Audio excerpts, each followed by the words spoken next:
A continuación, en Hemisferios, veamos algunas frases normalmente usadas para describir cada uno de los cuadrantes. Cuadrante azul. ¡Qué frío! ¡Qué calculador! Te enojas muy fácilmente. No te emocionás mucho. No seas antipático. Cuadrante rojo. ¡Qué susceptible! ¡Qué sensible! Siempre cerca, tocándome. Tenés un corazón blando. Hablás, hablás y hablás. Cuadrante verde. Sos muy controlador. Te ahogás en un vaso de agua. No tenés imaginación. No pensás por vos mismo. Cuadrante amarillo. No sos realista. Sos muy disperso. Tenés la cabeza en las nubes. No focalizás. Soñás mucho.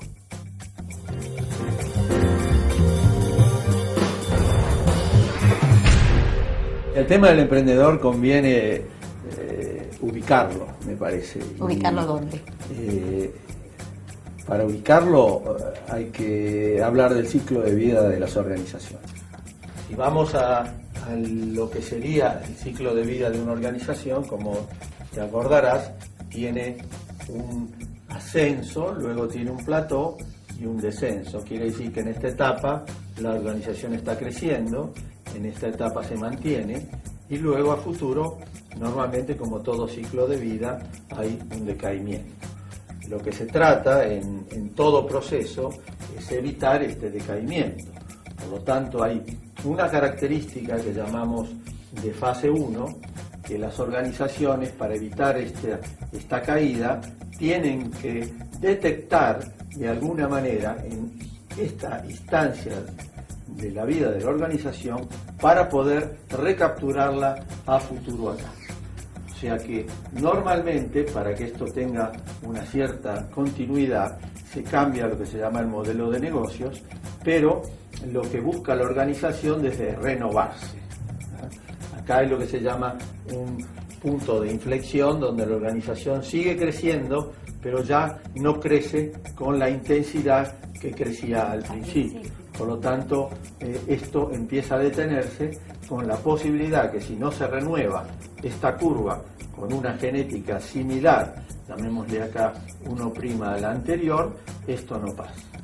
Ahora, para que esto suceda, y suceda exitosamente, tenemos dos cosas muy importantes que tener en cuenta.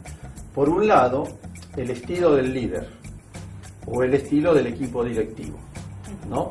Digo O porque es O e I.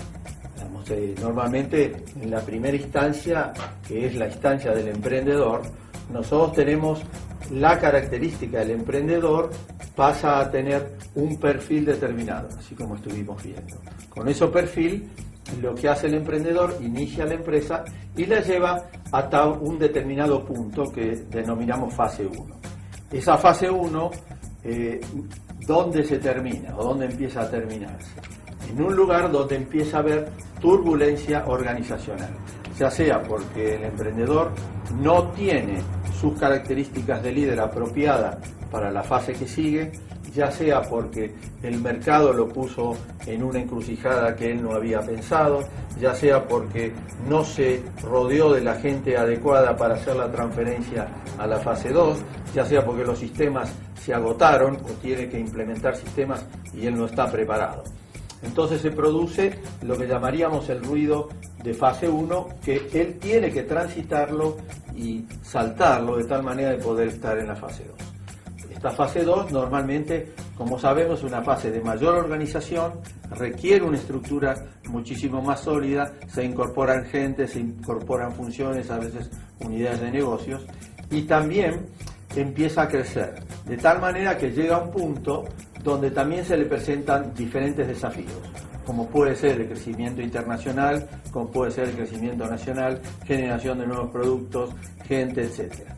Esto nos daría características de fase 2, y luego así sucesivamente a fase 3, donde ya es una organización sólida que requiere de una dirección muchísimo más balanceada y no tan amarilla, como diríamos en nuestros estilos. Al llegar acá, si no se supera la fase 3, el ruido de la fase 3, la empresa empieza a decaer, como habíamos dicho.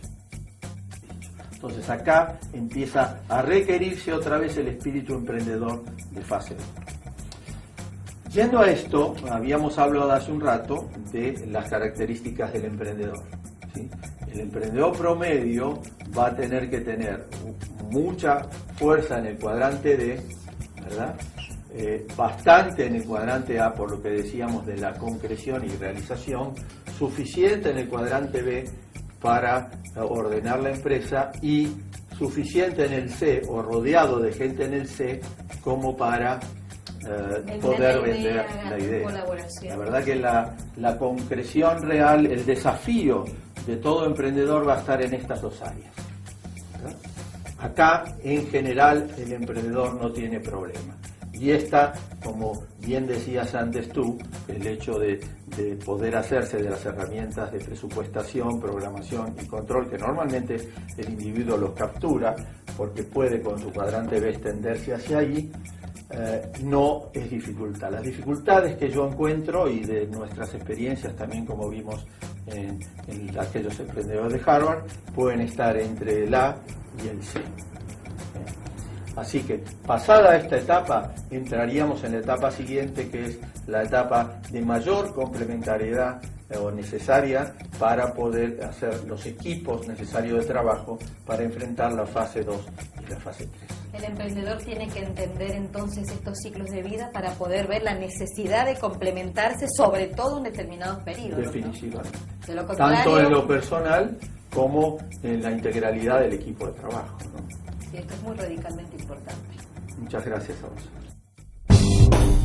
Conozca su dominancia cerebral adquiriendo su perfil Hermann. Llame sin cargo desde Argentina al 0800-888-3676. Desde el exterior, ingrese a nuestra página web www.formar.tv.